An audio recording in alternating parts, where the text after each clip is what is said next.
White હાઉસમાં ટ્રમ્પની iftar party વિવાદમાં મહેમાનોની યાદી પર ભડક્યા અમેરિકન મુસ્લિમ. અમેરિકાના પ્રમુખ ડોનાલ્ડ ટ્રમ્પે વ્હાઇટ હાઉસમાં પ્રથમ વખત ઇફતાર પાર્ટીની મેજબાની આપી હતી. જો કે ટ્રમ્પની આ ઇફતાર પાર્ટી વિવાદોમાં ઘેરાઈ છે. ટ્રમ્પની ઇફતાર પાર્ટીમાં મુસ્લિમ સાંસદોને જ આમંત્રણ ન મળતા અમેરિકાના મુસ્લિમો રોષે ભરાયા છે.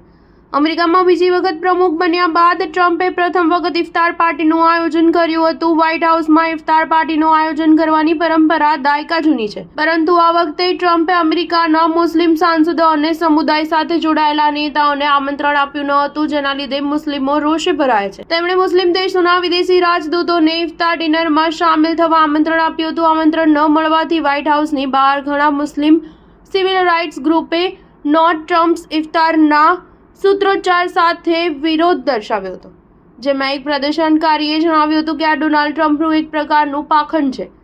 એક બાજુ તે મુસ્લિમ દેશો પર પ્રતિબંધ લાદે છે તો બીજી બાજુ ઇફતાર પાર્ટીનું આયોજન કરે છે.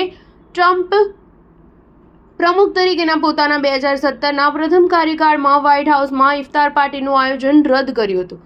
1996માં અમેરિકાના પૂર્વ રાષ્ટ્રપ્રમુખ બિલ ક્લિન્ટને ઇફતાર પાર્ટીની શરૂઆત કરી હતી. ત્યારબાદ જ્યોર્જ બુશ અને બરાક ઓબામાએ આ પરંપરા જાળવી હતી, પરંતુ ટ્રમ્પે આ પરંપરાને તોડી હતી.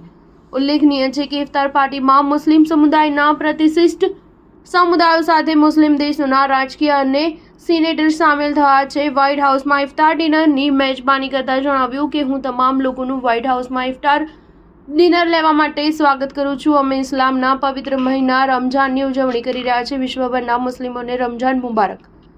અમે વિશ્વમાં શ્રેષ્ઠ ધર્મો પૈકી એક ધર્મનું સન્માન કરીએ છીએ. આ પવિત્ર મહિનામાં મુસ્લિમ સવારથી સાંજ સુધી રોજા રાખે છે, ખુદાની ઇબાદત કરે છે. વિશ્વભરના મુસ્લિમ દરરોજ રાત્રે પરિવાર અને મિત્રો સાથે મળી ખુદાનો આભાર માને છે અને ઇફતાર કરે છે. અમે સમગ્ર દુનિયામાં શાંતિ ઈચ્છીએ છીએ. સ્ટાર ન્યૂઝ 7 હંમેશા સચ્ચાઈની સાથે.